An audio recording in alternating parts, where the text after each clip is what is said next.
Foi-se, Mônica Foice. O Bruno Camarão, você tá aqui para falar do Robinho? Tudo bem, Megali? Bom dia a você, a Carla, a todos. É isso, falar do caso do Robinho, né? Que hoje vai ter mais um episódio, talvez o derradeiro, justamente pelo fato de a Corte Especial do Superior Tribunal de Justiça julga se a condenação do ex-jogador, determinada já pela Justiça da Itália, deve ser reconhecida e válida aqui no Brasil. Aquele crime por estupro cometido contra uma jovem albanesa, isso em uma boate em Milão, na Itália, há mais de 11 anos, né? E por mais de 2 anos que essa sentença aí transitou em julgado pela legislação italiana, não havia mais como recorrer. O Robinho e o amigo dele, o Ricardo Falco, também condenado a 9 anos de cadeia, seguem aguardando em liberdade a confirmação do que na prática é justamente a adequação da pena às leis daqui, visto que eles não foram presos porque estavam no Brasil na época do julgamento e o país não extradita brasileiros natos, né? O presidente Lula também falou recentemente sobre o tema. E a Band News FM conversou recentemente com o professor de Direito Constitucional da Universidade Federal Fluminense, o Gustavo Sampaio, que afirma que se o STJ homologar essa decisão da justiça italiana e o Robinho for obrigado a cumprir a pena aqui no Brasil, o ex-jogador teria uma única hipótese de recorrer e ainda assim ela só seria cabível se ficar claro que o próprio Superior Tribunal de Justiça agiu fora da Constituição. Vamos ouvi-lo. Não é uma manifestação recursal livre apenas porque ficou irresignado com a sentença ou a decisão do STJ. Apenas vai ser aplicável o recurso extraordinário para caso de expressa afronta à Constituição da República. Então, esse é o único meio possível e de aplicabilidade pouco provável. Pouco provável, bem, né? Bem pouco, né, Camarão? Bom, além do... Mandaria o quê? Um erro factual. Exatamente. Então, O que não deve acontecer, né? Bom, além do Robinho e Ricardo Falco, outros 4 amigos do ex-jogador estavam também na boate na noite do crime. Eles saíram da Itália durante as investigações, não chegaram a ser julgados. A primeira condenação lá no Tribunal de Milão foi em novembro de 2017. Já tem um tempo, por forçar alguém a manter relações sexuais pela condição de inferioridade física ou psíquica.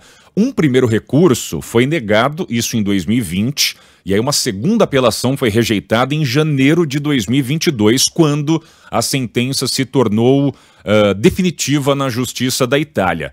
No último domingo, a Record, TV Record, o Robinho concedeu uma entrevista dizendo que a condenação dele foi um ato de racismo. Vamos ouvir o ex-jogador. O que me leva a crer que os mesmos que não fazem nada com esse tipo de ato, que eu repudio o racismo, são os mesmos que me condenaram e que estavam ali no meu julgamento. Um negro, sem voz, sem falar nada. Com certeza, se o meu julgamento fosse para um italiano, para um branco, com certeza seria totalmente diferente. O Robinho, ele joga essa carta da luta antirracista para colocar em xeque aí o que seria uma condenação, segundo ele, inválida a ele. Vamos esvaziar injusta. uma pauta importante, Totalmente, né? ele tá aqui, ó. É isso. Ele está colocando o racismo como o fato de ele ter sido julgado dessa maneira por conta de ele ser preto, e não pelo fato de ele ter cometido o estupro na Itália. O Camarão, seria algo surpreendente e de alguma validade se ele falasse isso e ato contínuo dissesse: trago aqui uma lista de jogadores que cometeram estupros. São brancos europeus e cometeram isso na Itália? Na Europa? Esses cometeram esses atos que eu soube, eu estava presente, todo mundo do futebol sabe, e trago aqui uma lista de jornalistas que também sabe disso, porque eu já presenciei conversas, são esses, e não levaram esse assunto adiante, porque tratam-se de jogadores europeus e brancos. Agora, falar isso genericamente... simplesmente tirar o Coringa do racismo e jogar na mesa? Sem nada mais? Sem nada além?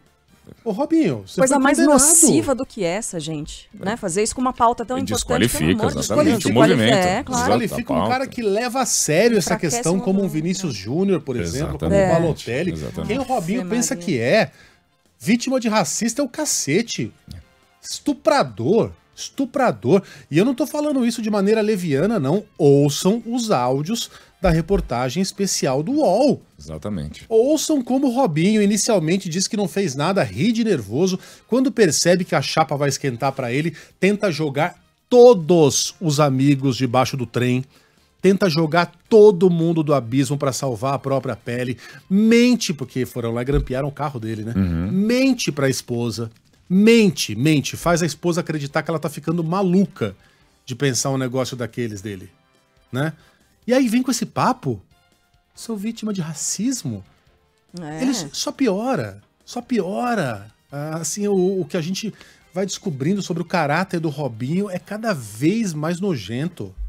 Mas siga aí, camarada. Para o professor Gustavo Sampaio, só para concluir, é muito improvável que o ex-jogador ele consiga provar que houve algum vício nesse processo que ocorreu na Itália, obviamente.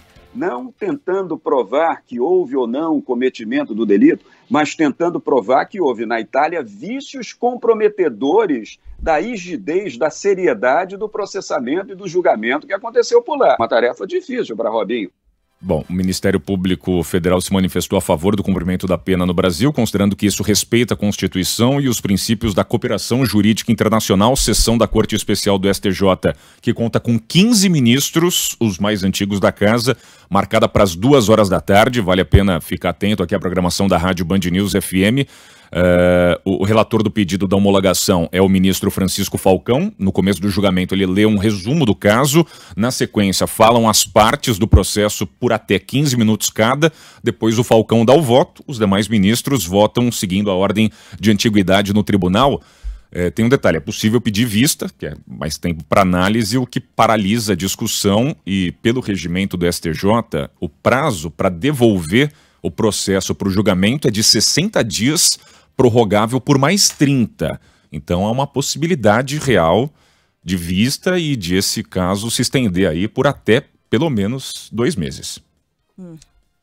Obrigada, camarão. Valeu. Eu posso seguir aqui, então, só para trazer a informação do dia de hoje. Justiça de Barcelona, e outro caso, né? A gente falando de Daniel Alves.